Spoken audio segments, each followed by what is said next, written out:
Hello, it's Butterfree, and I will be discussing the difference between elves, fairy, pixies, and sprites. Mostly about elves because it is Christmas time. Most people use the words fairy, elf, pixie, and sprite like they all mean the same thing. Tiny wings, magic, dust, mischief. But in folklore, these beings are very different, come from different regions, and were often feared, not adored. Tonight we're going back to their origins, the myths, the warnings, and what separates them, because these beings were never meant to be cute. Historically, fairy isn't a species, it's a category. In Celtic and European folklore, the fair folk referred to a supernatural race that live alongside humans, often in forests, hills, burial mounds, or hidden realms. Fairies could be beautiful or terrifying, helpful or cruel, human-sized or impossibly small. They follow their own moral codes, not ours. Important detail. Fairies were not inherently good.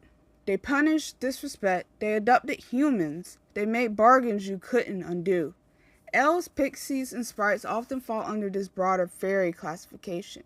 Elves originated mainly from Norse and Germanic mythology. They were not tiny, they were human-sized or taller, radiant, and godlike. There were often two types: light elves, associated with beauty, fertility, and light; dark elves, subterranean, secretive, sometimes dangerous; highly intelligent, magically advanced, long-lived, or immortal. They weren't tricksters like later fairies. They were ancient beings closer to spirits or minor gods. Modern fantasy softened elves, but originally humans respected and feared them. Pixies come specifically from English folklore, especially Cornwall. They are small, playful, clever, and absolutely mischievous. Pixies love leading travelers astray, stealing small objects, causing confusion. This is where the phrase pixie-led comes from, meaning lost, disoriented, or enchanted. Unlike elves, pixies were not noble. Unlike some fairies, they weren't usually cruel, but they enjoyed chaos. Pixies represent wild, untamed nature, not mortality. Sprites. Sprites are the most misunderstood. They originate from classical and later European traditions and are often tied to elements. A sprite is a spirit, not a race.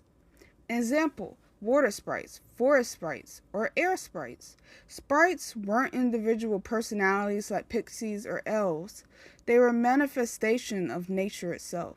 Less emotion, less ego, more present. If elves are people and pixies are pranksters, sprites are forces. And that will be the end of this video.